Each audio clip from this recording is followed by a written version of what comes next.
Hello students, कैसे हैं आप सब। आई होप आप लोगों ने चैप्टर मोशन की फर्स्ट वीडियो को बड़े ध्यान से देखा होगा और आप लोगों को समझ में आ गया होगा कि व्हाट इज मोशन। तो मोशन क्या होती है? मूवमेंट ही मोशन है। जहां मूवमेंट होगी वहां पे ऑब्जेक्ट की पोजीशन चेंज होगी। जो पोजीशन चेंज होगी तो इस कंडीशन में वो कोई ना कोई डिस्टेंस को कवर करेगा। तो ऐसा करने में थोड़ा उसको कुछ टाइम भी लगेगा। तो यहां पे एक बात क्लियर हो जाती है कि हमें मोशन को डिस्क्राइब करने के लिए डिस्टेंस और टाइम दोनों की जरूरत रहेगी। ओके स्टूडेंट्स, तो आगे हमने क्या किया था? टाइप्स ऑफ मोशन, उसके अंदर रेक्टिलिनियर मोशन, सर्कुलेटरी मोशन, और उसके बाद हमने स्टार्ट किया था जो बेसिक टर्म्स थी। तो उसमें आपने डिस्टेंस और डिस्प्लेसमेंट को बड़े अच्छे तरीके से क्लियर किया था। तो अब हम उसी में चलते हैं आगे। नई टर्म्स जो है वो स्पीड एंड वेलोसिटी को अंडरस्टैंड करेंगे। तो स्टूडेंट्स, स्पीड बड़ा ही कॉमन वर्ड है। आप लोग छोटे होते हुए मैथ्स के अंदर और साइंस के अंदर पढ़ते आ रहे हैं कि कार की स्पीड, बाइक की स्पीड। तो यहां पे हम देखते हैं कि स्पीड जो है इसकी डेफिनेशन क्या होगी। तो हम बता सकते हैं the distance travelled by an object पर unit time is called its speed. तो स्पीड की जो डेफिनेशन बन जाएगी और इसका फॉर्मूला जो क्या बनेगा, distance travelled per unit time, यानी कि कितने टाइम में कितने डिस्टेंस को कवर किया है। तो स्पीड को जो हम डिनोट करेंगे स्मॉल v के साथ और डिस्टेंस को हम करते हैं s के साथ और टाइम को t से डिनोट करते हैं। तो ये स्पीड का फॉर्मूला जो आप छोटी क्लासेस में पढ़ते आ रहे हैं, speed is equal to distance by time. तो हर फिजिकल क्वांटिटी की आपने SI यूनिट, स्टैंडर्ड यूनिट भी उसकी जरूर याद रखनी है।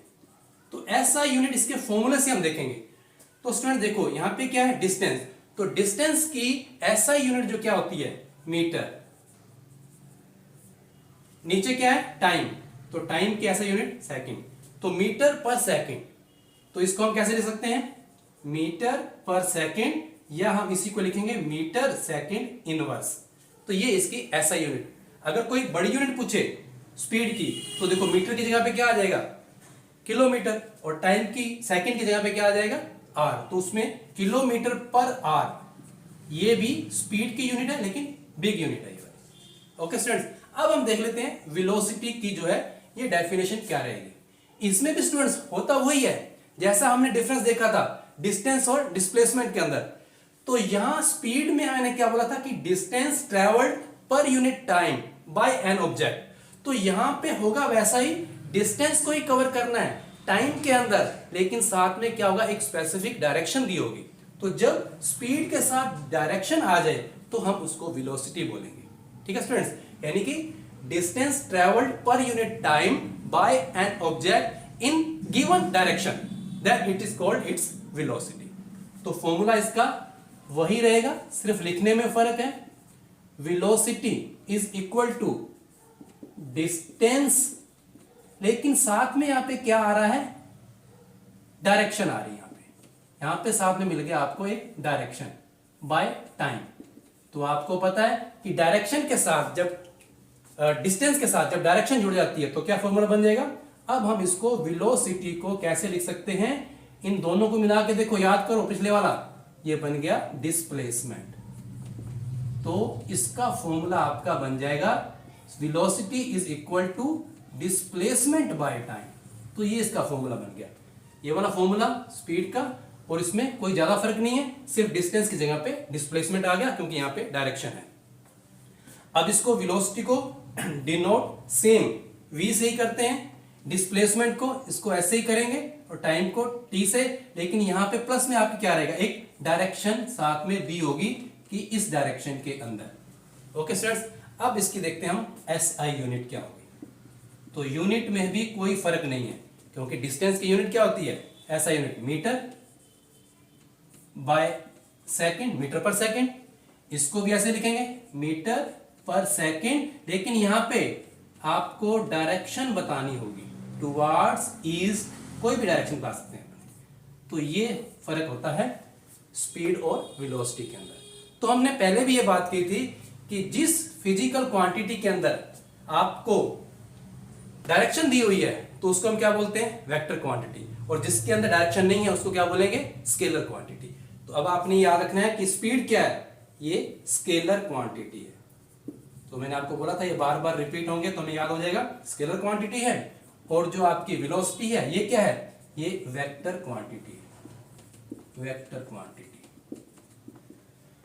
ओके स्टूडेंट्स, अब हम यहां देखते हैं कि कई बार आप देखते हो कोई एक कार या कोई बाइक हम स्टार्ट करते हैं, तो ऐसा नहीं है कि जितना टाइम हमने जर्नी की है पूरे टाइम में उसकी एक ही स्पीड है, स्पीड चेंज हो सकती है, पहले आवर्स में अलग, दूसरे आवर्स में अलग। तो इस कंडीशन में आप लोगों से पूछा जा सकता है कि उसकी एवरेज स्पीड क्या होगी। तो स्टूडेंट्स ये भी आपने मैथ्स के अंदर करते हैं आप, कि एवरेज स्पीड अगर हमने निकालनी है तो वो क्या रहेगा, एवरेज स्पीड अगर आपसे पूछी जाए तो स्टूडेंट्स जितनी डिस्टेंस आपने टोटल कवर की है उसको ऐड कर देंगे, उसको डिवाइड कर देंगे कि टोटल टाइम कितना लिया है। तो हम एवरेज स्पीड को निकालने के लिए टोटल डिस्टेंस और इसको डिवाइड कर देंगे टोटल टाइम के साथ, तो ये आपकी एवरेज स्पीड का फॉर्मूला बन जाएगा। अब इधर देख लेते हैं कि एवरेज वेलोसिटी का फॉर्मूला क्या बनेगा। तो स्टूडेंट्स जो फर्क है उसको ध्यान में रखो कि यहां पे डिस्टेंस है और वेलोसिटी में क्या आता है, डिस्प्लेसमेंट। तो total displacement by total time. तो इन दोनों फॉर्मूले की हेल्प से हम एवरेज वेलोसिटी और एवरेज स्पीड जो है वो फाइंड कर सकते हैं। तो यहां एक फर्क आगे हम इसको पढ़ेंगे कि अगर आपको दो स्पीड या दो वेलोसिटी दी हुई है अलग अलग, यानी कि इनिशियल वेलोसिटी फाइनल वेलोसिटी दी हुई है, तो उस कंडीशन में आप एवरेज वेलोसिटी कैसे निकालेंगे। अगर दो वेलोसिटी दी हुई है तो initial velocity plus final velocity दोनों को ऐड कर देंगे और 2 से डिवाइड कर देंगे तो एवरेज आ जाएगी हमारी एवरेज वेलोसिटी। अब स्टूडेंट्स यहां पे जैसे आपने पढ़ा था कि डिस्टेंस जो है वो कभी जीरो नहीं होती लेकिन डिस्प्लेसमेंट जीरो हो जाता है, तो उसी के बेस पे यहां पे क्वेश्चन होता है अराइज होता है कि एवरेज स्पीड जो है वो कभी जीरो नहीं होती लेकिन एवरेज वेलोसिटी जो है ये जीरो हो सकती है। तो इसको हम एक्सप्लेन करेंगे विद एन एग्जांपल। तो स्टूडेंट्स अब यहां हम अंडरस्टैंड करेंगे कि कैसे एवरेज स्पीड कभी जीरो नहीं होगी लेकिन एवरेज वेलोसिटी जो है वो कैन बी जीरो हो सकती है। तो इसके लिए हम एक एग्जांपल ले रहे हैं। उस एग्जांपल में क्या है कि आप अपने घर के पास वाली दुकान पे जा रहे हैं, ये आपका जो है होम है और आप अपने होम से एक पास वाली दुकान, ये शॉप हो गई आपकी, उस पे गए आप, ठीक है। तो इसमें आपको थोड़ी डायरेक्शन बतानी पड़ेगी क्योंकि हमने स्पीड और वेलोसिटी दोनों को देखना है, तो उसके अंदर एक डायरेक्शन की जरूरत रहेगी। तो जो शॉप है ये ईस्ट डायरेक्शन के अंदर है और इसकी डिस्टेंस जो है वो 100 मीटर पास में ही है। तो आपने क्या किया कि इसको कवर करने के लिए 50 सेकेंड जो है टाइम को लिया, क्योंकि मैंने बताया था आपको डिस्टेंस और टाइम दोनों की हेल्प से हम जो है मोशन को डिस्क्राइब करेंगे। तो स्टूडेंट्स पहली कंडीशन क्या है, आप होम से शॉप पर गए, 100 मीटर जो है आपने डिस्टेंस को कवर किया और आपको टाइम कितना लगा, 50 सेकेंड। अब हम देखते हैं, अब आपने क्या करना है, इस शॉप से वापिस जो है आप अपने घर की तरफ आएंगे। तो आप पहुंच गए अपने घर पे, तो देखो डिस्टेंस तो चेंज नहीं होगी, 100 मीटर, और हम सपोज करते हैं कि आपने सेम टाइम 50 सेकेंड लिया। लेकिन अभी क्या आपने किया, अब डायरेक्शन जो है आपकी किधर है, आप वेस्ट डायरेक्शन के अंदर आए, ठीक है स्टूडेंट्स। अब इस एग्जांपल को, इस कंडीशन को देखते हुए हम यहां पे क्लियर करेंगे कि स्पीड फर्स्ट को कैलकुलेट करेंगे। अब स्पीड फर्स्ट कौन सी होगी कि जब आप होम से शॉप पर गए, तो आपको पता है स्पीड का फॉर्मूला क्या होता है, तो स्पीड आपकी होगी डिस्टेंस बाय टाइम। तो स्टूडेंट्स डिस्टेंस कितना कवर किया है, 100 मीटर, टाइम कितना लगा है, 50 सेकेंड, तो आपका आंसर आ गया 2 मीटर पर सेकेंड, ये स्पीड फर्स्ट हो गई आपकी। ओके स्टूडेंट्स, अब हम यहां पे कैलकुलेट कर लेते हैं स्पीड सेकेंड को, यानी कि जब आप शॉप टू होम वापिस आए, तो उस कंडीशन में यहां पे शॉर्ट में लिख देता हूं कि स्पीड का आंसर क्या आएगा। देखो डिस्टेंस कितनी है, 100 मीटर, टाइम कितना लिया है वापसी में, सेम 50 सेकेंड, तो आपका यहां पे आंसर क्या है, 2 मीटर पर सेकेंड, यानी स्पीड फर्स्ट और स्पीड सेकेंड दोनों का आंसर 2 मीटर पर सेकेंड आया। तो अब अपने क्या निकालना है, मेन अपने किस पे देखना है, एवरेज स्पीड को। तो एवरेज स्पीड आपकी क्या रहेगी, तो मैंने क्या बोला था कि एवरेज स्पीड को हम कैसे फाइंड कर सकते हैं, total distance by total time. तो अब आप जल्दी से फाइंड करो कि टोटल डिस्टेंस कितनी है और टोटल टाइम कितना लगाया आपने। तो देखो टोटल डिस्टेंस 100 मीटर जाने में, 100 मीटर वापस आने में, तो यानी कि 100 प्लस 100 और टाइम 50 सेकंड जाने में, 50 सेकंड आने के अंदर, 50 प्लस 50, तो आपका आंसर क्या बना 200 बाय 100। तो आंसर फिर आपका आ गया 2 मीटर पर सेकंड, यानी कि एवरेज स्पीड जो आपकी क्या आ गई 2 मीटर पर सेकंड। कोई ना कोई आंसर आपका यहाँ पे आया है। अब स्टूडेंट्स अपने देखते हैं एवरेज वेलोसिटी को। तो सबसे पहले हम क्या करेंगे, वेलोसिटी फर्स्ट केस के अंदर वेलोसिटी क्या बनेगी, तो फॉर्मूला वही होता है, यानी कि velocity is equal to displacement by time. तो देखो स्टूडेंट्स डिस्प्लेसमेंट कितना है आपका 100 मीटर ईस्ट डायरेक्शन के अंदर, तो 100 बाय टाइम 50 सेकंड, तो आपका आंसर है 2 metre per second. Answer same है हुआ, लेकिन यहां पे हम क्या बोल रहे हैं कि ईस्ट डायरेक्शन के अंदर, ये जो डिस्प्लेसमेंट हुआ है वो ईस्ट डायरेक्शन के अंदर हुआ है। अब हम वेलोसिटी सेकंड देख लेते हैं। तो वेलोसिटी सेकंड जो है उसके अंदर क्या आएगा, डिस्प्लेसमेंट बाय टाइम, वही है 100 मीटर है, यानी कि वापसी में दूसरी बार, बाय टाइम कितना है 50 सेकंड, लेकिन यहां पे डायरेक्शन चेंज होगी, आपके डिस्प्लेसमेंट की डायरेक्शन अब चेंज है। तो हम आंसर अब क्या आएगा ये वाला वेस्ट डायरेक्शन के अंदर, यानी आपका आंसर आया 2 metre per second west direction के अंदर। ओके स्टूडेंट्स, अब हमने निकालना है एवरेज वेलोसिटी को। एवरेज वेलोसिटी तो क्या आएगा, total displacement by total time, तो total displacement by total time. तो स्टूडेंट्स यहां पे आपने चेक करना है टोटल डिस्प्लेसमेंट। देखो टोटल डिस्प्ले 100 प्लस 100, लेकिन यहां पे आपने डायरेक्शन के कारण ध्यान रखना है कि पहला जो आपका डिस्प्लेसमेंट था वो ईस्ट डायरेक्शन में था, दूसरा जो है उसके अगेंस्ट है, उसके उल्टी डायरेक्शन के अंदर है। तो यहां 100 प्लस आपको माइनस 100 लगाना पड़ेगा, क्योंकि डायरेक्शन चेंज के साथ है, तो यहां पे माइनस साइन आएगा। तो इस कंडीशन में नीचे क्या आएगा, टाइम जाएगा 50 प्लस 50, तो आपका 100 माइनस 100 यहां पे क्या हो गया 0 बाय 100, तो आपका आंसर यहां पे क्या आ गया 0। तो यहां पे ये प्रूव होता है कि एवरेज स्पीड कभी भी 0 नहीं होगी, कोई ना कोई आंसर होगा, लेकिन एवरेज वेलोसिटी कैन बी 0। ये क्लियर हो गया स्टूडेंट्स। यहां हमारी नेक्स्ट टर्म जो है बेसिक टर्म वो है एक्सेलरेशन, जिसको हम स्मॉल a से डिनोट करते हैं। तो इसकी डेफिनेशन को अंडरस्टैंड करने से पहले हम इसके जनरल मीनिंग को समझेंगे। तो स्टूडेंट्स एक्सेलरेटर आपने नाम जरूर सुना होगा, जैसे बाइक का एक्सेलरेटर होता है उसके हैंडल के अंदर, और कार का एक्सेलरेटर या दूसरे 4 व्हीलर्स का एक्सेलरेटर जो किसमें पैर के अंदर होता है। तो एक्सेलरेटर का मीन क्या है, स्पीड को बढ़ाना, दोनों ही काम करता है, स्पीड को बढ़ाता भी और कम करता है। तो उसी के बेस पे अब आपको इसकी जो डेफिनेशन समझ में आ जाएगी। The rate of change in velocity with time is known as acceleration. तो इस डेफिनेशन से हम एक शॉर्ट फॉर्मूला बना लेंगे, acceleration is equal to change in velocity by time. अब चेंज इन वेलोसिटी का मीन थोड़ा सा और डिस्क्राइब करता हूं कि मान लो एक कार जो है वो चल रही है, वो फर्स्ट आर के अंदर उसकी जो स्पीड है वो कितनी है उसकी 50 किलोमीटर पर आवर, और नेक्स्ट आर के अंदर उसकी जो स्पीड होगी वो हम मान लेते हैं 80 किलोमीटर पर आवर। तो यहां पर जो चेंज आ रहा है वेलोसिटी के अंदर, तो स्टूडेंट्स यहां पे मैं एक बात और आपको क्लियर कर दूं जिससे कि आपको कोई कंफ्यूजन ना हो। जनरली जो है स्पीड और वेलोसिटी एक ही बात है, जो डिफरेंस था वो मैंने बता दिया कि जब स्पीड के साथ डायरेक्शन आ जाएगी तो उसको हम वेलोसिटी बोलते हैं। तो जनरली जो हम यूज करते हैं वो स्पीड ही बोलते हैं, तो इसमें आप कंफ्यूजन मत होना कि जनरली सर स्पीड बोल रहे हैं, लिखा हुआ यहाँ पे वेलोसिटी है। ठीक है स्टूडेंट्स, तो जनरली हम इसको स्पीड ही बोलेंगे, दोनों एक दूसरे जगह पे यूज हो सकते हैं, आपको डिफरेंस पता है। तो क्या होगा कि यहाँ पे आपको दो स्पीड के बारे में, दो वेलोसिटी के बारे में मैंने आपको बताया, ठीक है ना। यानी कि जो स्टार्टिंग वाली वेलोसिटी है उसको हम क्या बोलेंगे इनिशियल वेलोसिटी, और जो फाइनल वाली यानी बाद वाली है उसको बोलेंगे फाइनल वेलोसिटी।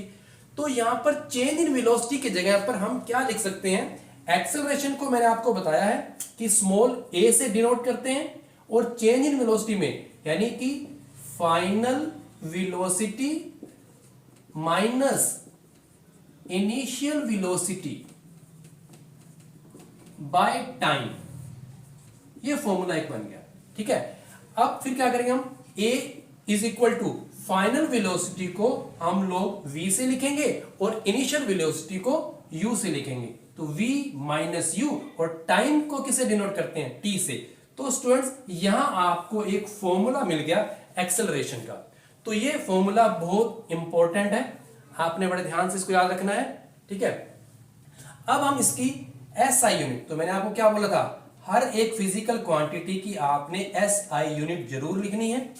आपको पता है कि फिजिक्स जो है बिना न्यूमेरिकल्स के नहीं होती, तो जहां जहां रिक्वायर रहेगी हम यहाँ पे छोटे छोटे न्यूमेरिकल्स भी करेंगे, आपको मैं सिखाऊंगा कैसे सोल्व करते हैं उसको, ठीक है। तो उसके न्यूमेरिकल के अंदर हर एक फिजिकल क्वांटिटी की आंसर जो है आपने यूनिट के साथ देना होता है, ठीक है स्टूडेंट्स। अब देखो स्टूडेंट्स, ये क्या है, चेंज इन वेलोसिटी, यानी कि जो आंसर आएगा वो एक वेलोसिटी का आंसर आएगा, ठीक है ना। तो आपको पता है कि वेलोसिटी की या स्पीड की यूनिट हमने अभी की थी, वो क्या होती है, आपने किया था मीटर पर सेकेंड। अब यहां पे क्या, इसके आंसर हो गए मीटर पर सेकेंड और नीचे सेकेंड और है टाइम की, ये सेकेंड। तो आपका आंसर क्या बन गया, मीटर पर सेकेंड स्क्वायर, यानी कि जो ऐसा यूनिट एक्सेलरेशन की वो क्या है, मीटर पर सेकेंड स्क्वायर। तो इसको आपने ध्यान में रखना है। एक्सेलरेशन में हमने क्या यूज किया है, वेलोसिटी। तो आपको पता है कि वेलोसिटी के अंदर डायरेक्शन यूज होती है, तो वेलोसिटी क्या है, वेक्टर क्वांटिटी है। तो यहां आपने याद कर लेना है कि जो एक्सेलरेशन है ये भी क्या है, ये भी एक वेक्टर क्वांटिटी है, ठीक है स्टूडेंट्स। तो आपने ये सारी बातें याद रखनी है, कौन सी स्केलर क्वांटिटी है, कौन सी वेक्टर क्वांटिटी है। तो स्टूडेंट्स आपने यहाँ पे एक फंडामेंटल या जिसको हम कॉन्सेप्ट बोलेंगे वो आपने लर्न कर लिया कि जब चेंज इन वेलोसिटी होगी तो वहां एक्सेलरेशन होगा, ठीक है। तो इस पे एक बड़ा ही बेसिक सा क्वेश्चन अराइज होता है। वो क्वेश्चन क्या है कि when an object is moving with uniform velocity, ध्यान दे देना बेटा, when an object is moving with uniform velocity what will be its acceleration। तो बड़ा सिंपल सा बताओ आप सोच के कि क्या हो सकता है एक्सेलरेशन। यहां पर ये ध्यान देना है कि यूनिफॉर्म वेलोसिटी यानी कि वेलोसिटी के अंदर चेंज हो ही नहीं रहा, जिस स्पीड के साथ, जिस वेलोसिटी के साथ कार ने स्टार्टिंग की जर्नी और होल जर्नी उसकी स्पीड में सेम है। तो हम क्या करेंगे, चेंज इन वेलोसिटी क्या हो रहा है, final velocity minus initial velocity, इसका आंसर क्या आ रहा है, जीरो। इसका मतलब एक्सेलरेशन क्या होगा, वो जीरो होगा। जब स्पीड में कोई चेंज ही नहीं है तो एक्सेलरेशन जीरो होगा, कुछ नहीं होगा। तो अब हम यहां देखते हैं कि एक्सेलरेशन जो है वो टू टाइप का हो सकता है, पॉजिटिव एक्सेलरेशन और नेगेटिव एक्सेलरेशन। तो जैसा कि फॉर्मूला भी आपने देखा है उसके बेस पे आप बता सकते हैं कि पॉजिटिव एक्सेलरेशन कब होगा और नेगेटिव एक्सेलरेशन कब होगा। यानी कि टू वेलोसिटी आपके पास है, अगर फाइनल वेलोसिटी ज्यादा है, इनिशियल वेलोसिटी कम है, तो आंसर क्या आएगा, पॉजिटिव। तो इट मींस क्या होगा कि जब आपकी वेलोसिटी यानी किसी बाइक की या व्हीकल की वेलोसिटी इंक्रीज होगी तो पॉजिटिव एक्सेलरेशन होगा, अगर वेलोसिटी डिक्रीज होगी तो आंसर क्या आएगा, नेगेटिव एक्सेलरेशन। यानी कि जब ब्रेक लगेगी तो एक्सेलरेशन नेगेटिव होगा, जब स्पीड बढ़ेगी आप एक्सेलरेटर को दबाएंगे, प्रेस करेंगे, तो ये एक्सेलरेशन जो है पॉजिटिव होगा। तो नेगेटिव एक्सेलरेशन के लिए जो वर्ड यूज होता है वो सीधा रिटार्डेशन, रिटार्डेशन। तो रिटार्डेशन के लिए आपको नेगेटिव पॉजिटिव बोलने की जरूरत नहीं है, क्योंकि रिटार्डेशन मतलब नेगेटिव ही है, और अगर हम वैसे एक्सेलरेशन बताना है तो हम नेगेटिव एक्सेलरेशन बता सकते हैं, जिसको हम रिटार्डेशन भी बोलते हैं। तो हम अब यहां पे सीखेंगे कि इसी के बेस पे एक न्यूमेरिकल, स्टूडेंट्स आपके फिजिक्स के अंदर न्यूमेरिकल्स की बहुत इंपॉर्टेंस है, बिना न्यूमेरिकल के फिजिक्स नहीं चलेगी। आपके हर क्वेश्चन पेपर के अंदर फिजिक्स पोर्शन के अंदर न्यूमेरिकल जरूर डाला जाएगा। तो यहां हम सीखेंगे कि न्यूमेरिकल को अटेम्प्ट कैसे करना है। तो स्टूडेंट्स चलिए सीखते हैं। तो सबसे पहले हम इस न्यूमेरिकल को, जो क्वेश्चन है इसको ध्यान से पढ़ेंगे। A driver decreases the speed of a car from 25 metre second to 10 metre per second in 5 second, find the acceleration of the car. तो स्टूडेंट्स ये तो सिंपल सा क्वेश्चन है न्यूमेरिकल। अगर आपको कोई न्यूमेरिकल समझ में बिल्कुल भी नहीं आ रहा तो भी आपने बिल्कुल नहीं घबराना, आपने क्या करना है कि इसको अटेम्प्ट करना शुरू कर देना है। यानी कि आपने सबसे पहले इसमें लिखना है कि गिवन आपको क्या दिया हुआ है क्वेश्चन के अंदर, आपको क्या समझ में आया है। तो स्टूडेंट सबसे पहले क्या है, स्पीड ऑफ कार जो है उसने डिक्रीज की है, इस स्पीड से इस स्पीड के अंदर आ गया, यानी कि ये कौन सी स्पीड है, इनिशियल वेलोसिटी, ठीक है ना। तो हम इसको क्या लिखेंगे, इनिशियल वेलोसिटी जो इसको अपने क्या मैंने आपको बताया था कि इनिशियल वेलोसिटी को u से डिनोट करते हैं। तो यहाँ पे इनिशियल वेलोसिटी आपको दी हुई है 25 मीटर पर सेकेंड। तो उसके बाद स्पीड क्या हो गई 10 मीटर पर सेकेंड, यानी कि फाइनल वेलोसिटी जो है आपकी 10 metre per second. Okay students, अब जो टाइम कितना लगा इसको 5 सेकेंड, तो आपको क्या है t कितना दिया हुआ है 5 सेकेंड। अब फाइंड क्या करना है, फाइंड द एक्सेलरेशन, यानी कि a को आपने फाइंड करना है। इतनी बातें आपको समझ में आ गई, और न्यूमेरिकल मैथ्स की तरह ही होता है, यहाँ पे स्टेप्स के भी मार्क्स आपको मिलेंगे, इसलिए आपने ये सारी चीजों को ध्यान में रखते हुए जो आपको समझ में आ रहा है वो लिख दिया। तो स्टूडेंट्स, इन क्वांटिटी को देख के अब आपको जो फाइंड करना है एक्सेलरेशन, तो इनको मिला के जो एक फॉर्मूला है एक्सेलरेशन का वो आपको ध्यान में आ जाएगा कि हमने एक्सेलरेशन फाउंड करना है। और एक्सेलरेशन का फॉर्मूला क्या होता है, v minus you, final velocity minus initial velocity by time. तो इसकी हेल्प से हम इसको कैलकुलेट कर लेंगे। तो इसकी वैल्यू पुट कर दो, v कितना है 10 माइनस u कितना है 25, टाइम कितना है 5 सेकेंड। तो इसका आंसर क्या बन रहा है -15 डिवाइडेड बाय 5, आंसर आपका आ गया -3। अब देखो -3 आंसर आ गया, तो मैंने आपको क्या बोला था, SI यूनिट को याद रखना है। ये एक्सेलरेशन है और इसकी SI यूनिट क्या होगी, मीटर पर सेकंड स्क्वायर। तो 3 मीटर पर सेकंड स्क्वायर, ये इसका आंसर आया। ये एक्सेलरेशन का आंसर है। अब यहां पे देखो एक्सेलरेशन कैसा है, ये एक्सेलरेशन जो है नेगेटिव है, तो नेगेटिव एक्सेलरेशन को हम क्या बोल सकते हैं, रिटार्डेशन। लेकिन जब आप रिटार्डेशन लिखेंगे तब आपको माइनस साइन नहीं शो करना, क्योंकि रिटार्डेशन ऑलरेडी नेगेटिव एक्सेलरेशन होता है। तो यहां पे इसका रिटार्डेशन में आंसर आएगा 3 मीटर पर सेकंड स्क्वायर। लेकिन यहां पूछा गया find the acceleration of the car, तो हम यहां पे -3 मीटर पर सेकंड स्क्वायर इसका आंसर दे देंगे, ये इसका आंसर हो गया। ठीक है स्टूडेंट, समझ में आया। इस तरह से जहां जरूरत होगी हम न्यूमेरिकल्स को भी सोल्व करेंगे। अब स्टूडेंट्स, हम लोग नया टॉपिक देखते हैं, uniform motion and non uniform motion. तो मैंने आपको बताया था कि हम सभी मोशंस को जो है 2 कैटेगरीज के अंदर डिवाइड कर सकते हैं, uniform motion and non uniform motion. तो जैसा कि इसका मीनिंग आपको ध्यान में आ रहा है, यूनिफॉर्म, आप लोग यूनिफॉर्म पहनते हैं यानी एक जैसे दिखते हैं, तो एक जैसी मोशन जब दिखाएगा तो ये यूनिफॉर्म मोशन होगी, एक जैसी नहीं दिखाएगा तो नॉन यूनिफॉर्म मोशन होगी। तो इसकी डेफिनेशन को आप प्रीवियस क्लास में पढ़ चुके हैं, वो क्या है, if an object travels equal distances in equal intervals of time then it is known as uniform motion। और इधर नॉन यूनिफॉर्म में क्या होगा कि when an object travels unequal distances in equal intervals of time then it is known as non uniform motion। तो इसके example को यहां पे मैं आपको और एक्सप्लेन कर रहा हूं।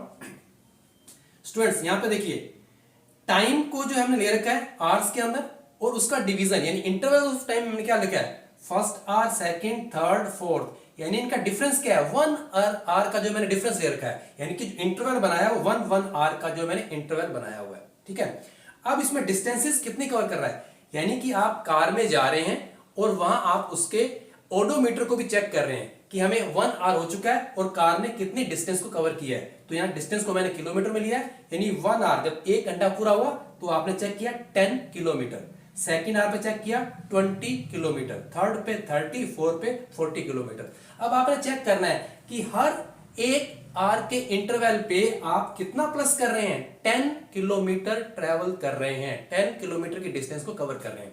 यानी आपने हर 1 घंटे के बाद 10 किलोमीटर को, हर 1 घंटे में 10 किलोमीटर को ट्रेवल किया। तो यहां पे आप क्या कर रहे हैं, इक्वल डिस्टेंसेस को कवर कर रहे हैं इक्वल इंटरवल्स ऑफ टाइम में। तो ये कौन सी मोशन होगी, यूनिफॉर्म मोशन होगी। अब यहां देखते हैं, देखो टाइम का जो इंटरवल लिया है मैंने वो सेम लिया है, इक्वल इंटरवल्स ऑफ टाइम, यानी 1 आवर 1 आवर 1 आवर, यानी 1 2 3 4 आवर्स के बाद आपने चेक करना है। लेकिन जब डिस्टेंस को चेक करेंगे आप, तो आप देखेंगे कि फर्स्ट आवर के बाद कार ने जो है वो 10 किलोमीटर को कवर किया है, सेकंड के बाद 30 किलोमीटर, थर्ड आवर के बाद देखेंगे तो 45 किलोमीटर, 4 आवर के बाद देखेंगे तो ये 55 किलोमीटर। अब आप चेक करेंगे कि डिफरेंस कितना आ रहा है, कि जब 1 आवर के बाद सेकंड आवर आया तो उसने कितना डिस्टेंस को कवर किया है, 20 का किया है। फर्स्ट आवर में 10, उसके बाद 20 प्लस ऐड किया तो 30 पहुंच गया। फिर देखा नेक्स्ट आवर के अंदर डिफरेंस कितना आया, 15 किलोमीटर का। फिर नेक्स्ट आवर में देखा तो यहाँ पे 10 किलोमीटर का डिफरेंस आ रहा है, यानी हर आर के अंदर जो है वो डिस्टेंस कवर का जो है वो डिफरेंस आ रहा है, यानी कि अनइक्वल डिस्टेंसेस को वो कार कवर कर रही है। तो ये मोशन क्या होगी, यूनिफॉर्म मोशन नहीं होगी, ये नॉन यूनिफॉर्म मोशन होगी। तो स्टूडेंट्स इसके एग्जांपल अपने दे सकते हैं कि जब कोई एक कार कांस्टेंट स्पीड के साथ स्ट्रेट लाइन में जा रही है तो वो स्पीड कैसी होगी, यूनिफॉर्म मोशन। यहाँ पे स्पीड क्या है, कांस्टेंट है, यानी कि जो चेंज होगा वो सेम चेंज होगा, सेम किलोमीटर का वो कवर करेगी। अगर हम बोल सकते हैं कि एक अपना सीलिंग फैन जो है एक ही स्पीड पे 2 नंबर 3 नंबर 4 नंबर 5 नंबर पे एक ही स्पीड पे चल रहा है तो वो कैसी मोशन को दिखाएगा, वो यूनिफॉर्म मोशन को दिखाएगा।